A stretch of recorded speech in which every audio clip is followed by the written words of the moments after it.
A las 8:14 escuchamos el comentario en este gobierno de la mañana, hoy en este día, de nuestro compañero Felipe Romero Sánchez. Gracias, José Luis Mendoza. Muy buenos días a todos mis compañeros acá en la mesa de debate.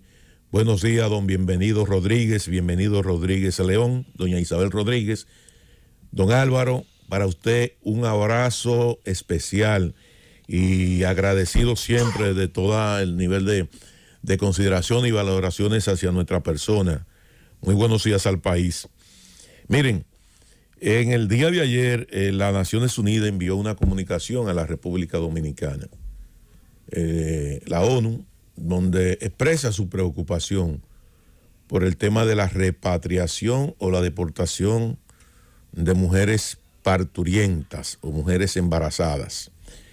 Y yo quiero abordar el tema en dos aristas. En primer lugar, establecer que hay una normativa internacional no escrita sobre el tema de las mujeres embarazadas, que independientemente de que una mujer tenga una visa legal de entrada, al menos que no sea residente o ciudadana del país hacia donde vas, los aeropuertos o las líneas aéreas no permiten la entrada a esos países. Si una mujer embarazada, por ejemplo, de 6, 7 meses, con embarazo pronunciado, aunque tenga una visa de residencia, si se va a los Estados Unidos, menos que no tenga ya un seguro médico internacional que el costo de su parto no va a representar una carga para el país o el estado hacia donde va, pues sencillamente no le permiten subir al avión porque hay ya restricciones alrededor de ese tema. Eso es una cosa.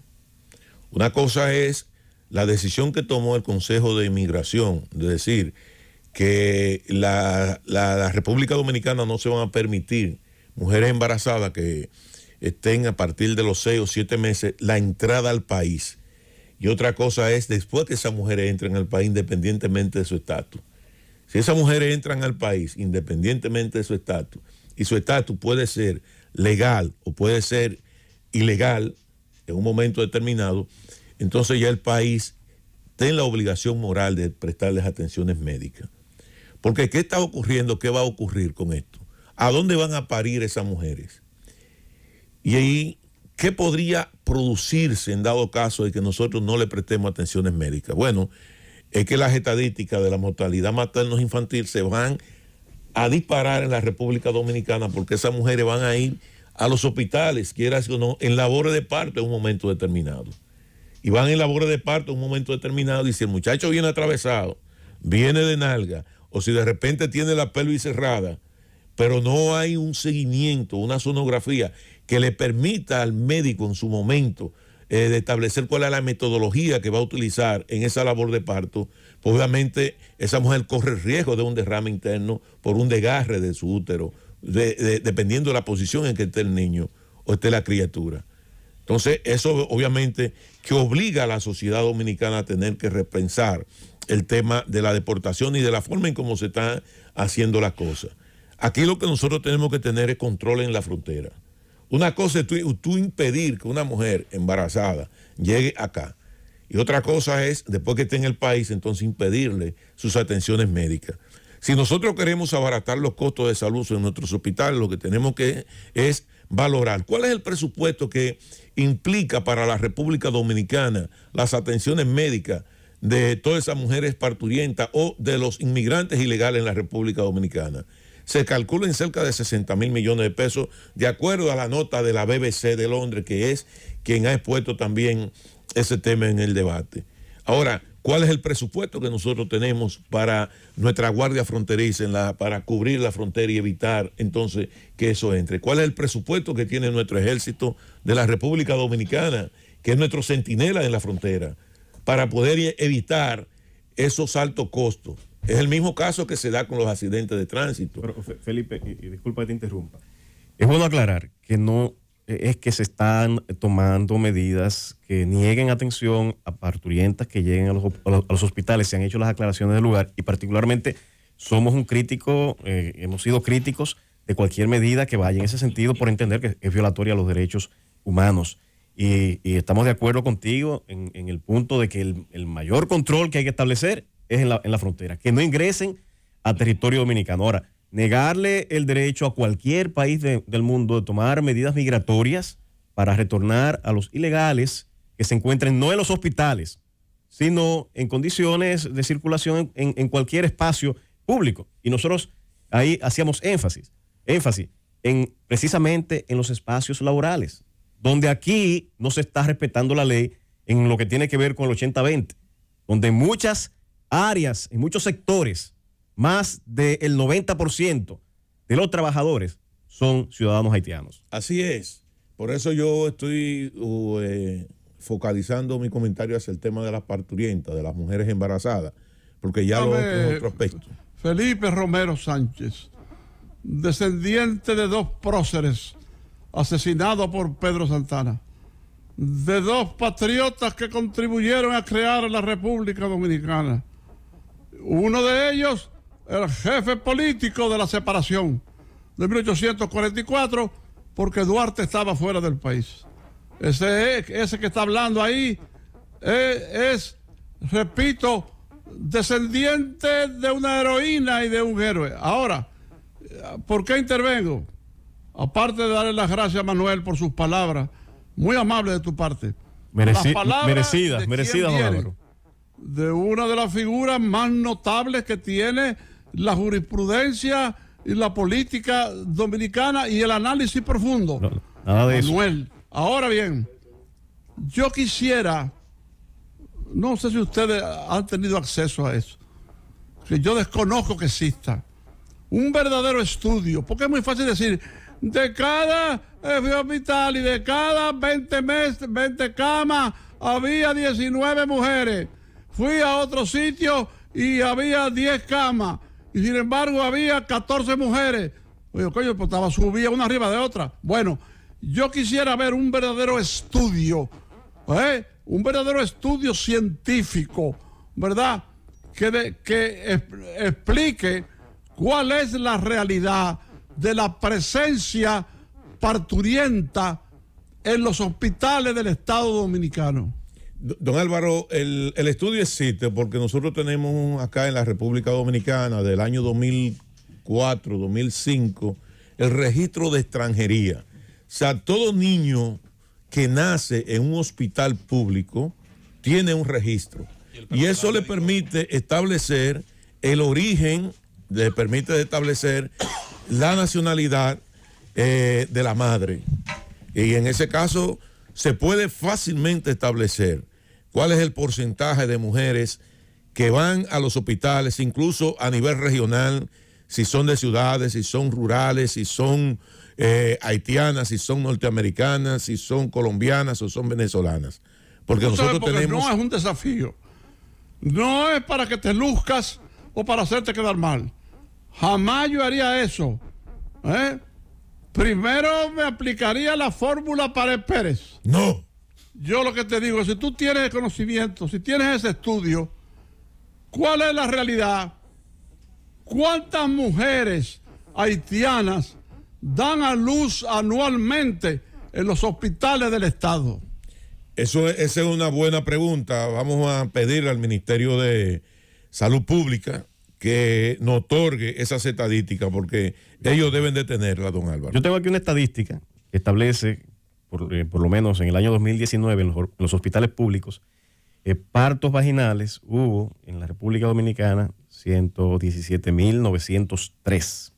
De esos partos, el 23.7% correspondían a extranjeras. Sin embargo, hay un artículo de la periodista Claudia Fernández en Diario Libre, atención don Álvaro que hace la pregunta, donde decía hace un día, de hecho, este artículo, y citaba fuentes del Ministerio de Salud Pública y citaba fuentes y da cifras.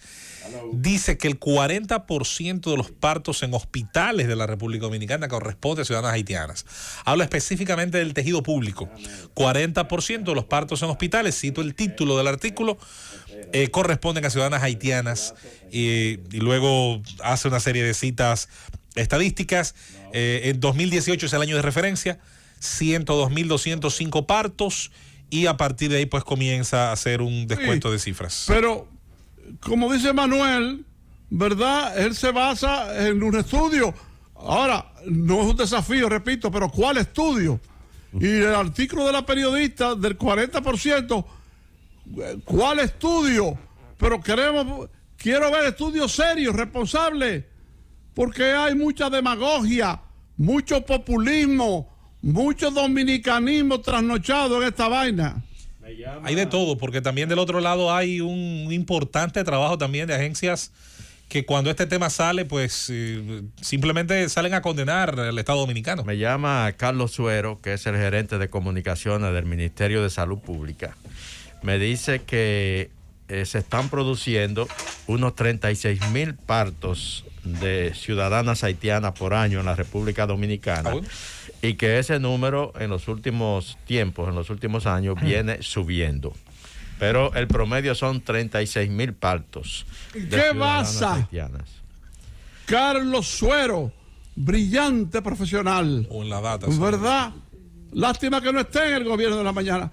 ¿En qué basa esos numeritos, esas estadísticas? ¿Cuál es el estudio, Carlito? ¿Cuál es? No, don Álvaro, las estadísticas que tiene Salud Pública. Don Álvaro, yo tengo aquí... No, porque eso puede ser arreglado en un momento dado o confundido basándose en organismos internacionales y también poniendo ahí cosas que no obedecen a un estudio científico, sino a detalles. Don Álvaro, tengo aquí en mis manos una información que publica el doctor Mario Lama, director del Servicio Nacional de Salud. Los mejores ginecólogos, de los mejores ginecobstetras que tiene este país, un maestro de la medicina. Dice el doctor Mario Lama, presenta un cuadro aquí bastante completo, donde aparece toda la prestación de servicios que se les ha dado a extranjeras haitianas en el país desde enero hasta el mes de octubre de este año 2021.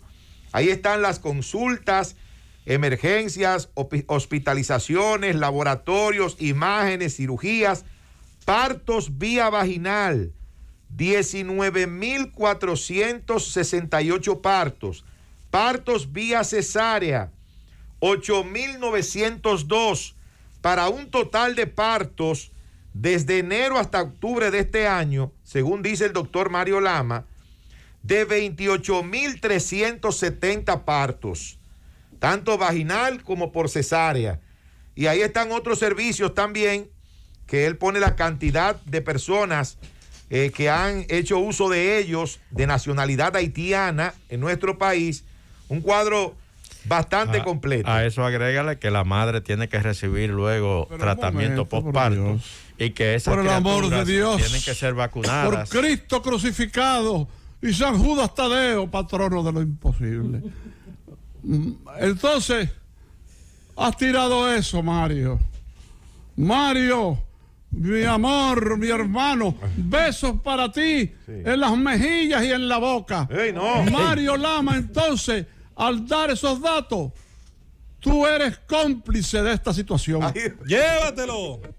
Mucho crédito a ese llamado del día de ayer, Nayib, así es. Felipe, adelante. Gracias. Miren, entonces cuando nosotros analizamos lo que son los gastos en salud, que no solamente con el tema de la parturienta, sino todos estos accidentes de trabajo en construcciones que contratan mano de obras ilegales, intoxicación por uso de pesticidas que ocurre también en las plantaciones agrícolas, accidentes de tránsito que ocurren con personas que están aquí también en calidad de indocumentados, sobre todo a nivel de tránsito y de motores. De acuerdo a esos datos, se supera cerca de 60,000 millones de pesos. Ahora yo digo, ¿cuál es el presupuesto que tiene nuestra Guardia Fronteriza? Y si tú analizas el costo del presupuesto de la Guardia Fronteriza con el costo que implica, solamente, estamos hablando, y yo no me voy a referir a los servicios, no me voy a referir al servicio de agua que nunca lo pagan, no me voy a referir al servicio energético que tampoco lo pagan. El único servicio que pagan acá los indocumentados ilegales en la República Dominicana es el servicio telefónico, porque están obligados. Entonces, si nosotros analizamos el costo en términos cuantitativo y cualitativo que representa el peso de la inmigración ilegal en la República Dominicana y analizamos el costo que implica el presupuesto que nosotros tenemos en nuestra frontera, yo creo que si nosotros dotamos de los recursos suficientes a nuestra guardia fronteriza y lo dotamos de todos los equipos, que un incentivo, que el militar que esté en la frontera tenga un incentivo más allá del militar que está sentado aquí en un cuartel. Nosotros tenemos un campamento del ejército en el este y tenemos un campamento militar en el 25, en el kilómetro 25, tenemos una brigada en Santiago, tenemos, o sea, si todos los guardias que tenemos en la frontera vamos a incentivarlo, que el guardia fronterizo tenga un salario superior al guardia, al miembro del ejército que esté en una situación prácticamente sin funciones, prácticamente en los cuarteles sin funciones. Entonces, cuando nosotros hagamos eso y blindemos nuestra frontera, todos esos costos van a disminuir. Lo demás es hacer como el avestruz, meter la cabeza dentro del hoyo, tomar el rábano por las hojas, pero dejamos el rábano dentro, enterrado en la tierra. Pero esos militares que están en la frontera, Felipe, provienen de todas esas brigadas a las que tú te refieres. Por ejemplo, muchos de los que están en la primera brigada del ejército, ahí en el 25, están en la frontera. Pero eso es porque hoy tenemos una situación de Por excepción. ejemplo, Escúchame. Los del batallón Cazadores de Constanza están en la frontera. Oh, pero por Dios, Rosendo, yo me estoy refiriendo porque tú me estás hablando de un tema coyuntural. Lo que nosotros estamos enfrentando hoy, permanente. Lo que nosotros estamos enfrentando hoy es una coyuntura como resultado de la situación de inseguridad que está viviendo Haití. Y que como Haití está viviendo una situación de inseguridad donde no hay gobierno, hemos desplazado el ejército prácticamente hacia la frontera. Ahora, ¿cuál es la realidad? Que el CEFRON cuenta apenas con unos 2.000, que ni siquiera llega a 200, 300 hombres, porque los puestos fronterizos del CEFRON prácticamente están en las aduanas. Yo me refiero a eso. Ojalá podamos nosotros convertir el ejército de la República Dominicana en una verdadera guardia fronteriza. Porque ¿cuál es el rol fundamental del ejército? No es la defensa del territorio. ¿Cuál es la principal amenaza que nosotros tenemos ahora como nación? No es una inmigración ilegal descontrolada y desbordada. Entonces nosotros tenemos a un CEFRON que se fundó como resultado de las presiones internacionales cuando se planteó en la República Dominicana la disolución del ejército, que lo planteó la administración Clinton cuando disolvieron el ejército de Haití. Y se establecía que nosotros no podíamos tener un ejército en la frontera, entonces se creó el CEFRON como guardia fronteriza. Ahora, ¿cuál es el presupuesto del CEFRON? Y si nosotros analizamos el presupuesto del CEFRON y analizamos los costos que implica para el presupuesto de la República Dominicana en materia de educación, en materia de salud, en materia de servicios, esa inmigración ilegal masiva en la República Dominicana, yo te aseguro que con el 25% de esos costos, nosotros podemos tener una frontera totalmente blindada y segura. Porque estamos hablando de salud, pero no estamos hablando de lo que representa el tema de la educación en la República Dominicana. Educación no solamente básica, que tiene que ser de igualdad para todos los niños. Educación media, pero también educación universitaria. Porque la educación universitaria, sobre todo la Universidad del Estado, es prácticamente gratuita también. Y eso representa un costo. Y no es que no se dé la educación, es que se valoren esos costos en el momento en que nosotros tenemos que asumir la defensa de los organismos internacionales de la República Dominicana. ¿Cuál es el costo de esta inmigración en materia de salud, en materia de educación y el costo también en materia de seguridad? ¿Cuál es la población carcelaria haitiana que tenemos nosotros en la República Dominicana? ¿Alguien ha dicho cuál es el porciento de reclusos haitianos condenados que tenemos nosotros en nuestra cárcel en la República Dominicana? Entonces, son datos que yo creo que tenemos que colocarlos sobre el tapete. Y yo sé que ahora mismo el gobierno ha logrado, por suerte, y qué bueno que haya sido, porque el Partido Revolucionario Moderno, PRM, PRD, vivía bajo un chantaje emocional todo el tiempo con el tema migratorio. Y obviamente que esta coyuntura la ha obligado a tener que tomar medidas migratorias. Y esa medida migratoria, esa política migratoria, que mucha gente dice, bueno, es que el país está unificado alrededor del no. Que se unificó fue el PRD alrededor de un reclamo permanente que había venido haciendo la sociedad dominicana. Y que el PRD, PRM, por un tema emocional con José Francisco Peña Gómez, siempre quisieron darle de lado al tema migratorio haitiano en la República Dominicana. Y qué bueno que hoy, por lo menos nosotros, en lo que es la política migratoria tenemos una sociedad totalmente unificada, al margen de esos chantajes emocionales que se vivía sometiendo a la República Dominicana.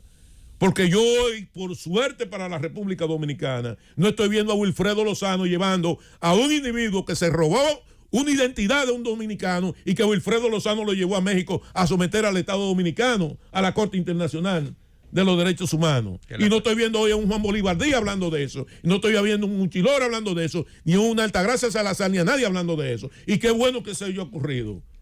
Porque por lo menos están en el gobierno. A ese haitiano le preguntaron allá en esa corte de la Florida, cuando se fue ante los derechos humanos, que si él tenía familia en República Dominicana, y él dijo que sí, que tenía 3 hermanos. ¿Cómo se llaman sus hermanos?, le preguntaron, y él dijo bizcocho, chocolate y Coca-Cola. Porque hoy, esos individuos que vivían de la miseria y de la pobreza de ese pueblo haitiano, muchos individuos, muchas organizaciones no gubernamentales que vivían de esa miseria, hoy están en el poder. Y como están en el poder y están en el gobierno, están obligados ahora a tener que asumir políticas públicas en materia migratoria. Ahora, como duraron tantos años fuera del poder, siempre se escudaban dentro del jodido chantaje emocional del tema haitiano. Yo estoy de acuerdo totalmente con la deportación de todo individuo que no justifique su estadía en la República Dominicana. Si hay que darle permiso temporal a 2 millones de haitianos para que vengan a trabajar, que se le den permiso temporal como lo hace Estados Unidos. Ahora, el tema de la parturienta haitiana y de las embarazadas haitianas, después que están en la República Dominicana, no se le puede negar bajo ninguna circunstancia el servicio hospitalario. Que lo controlen en la frontera, que doten al ejército, que doten al CEFRON de todos los recursos que sean necesarios para evitar que organizaciones no gubernamentales continúen transportando en autobuses esa parturienta a los hospitales dominicanos. Llévatelo, Cundo.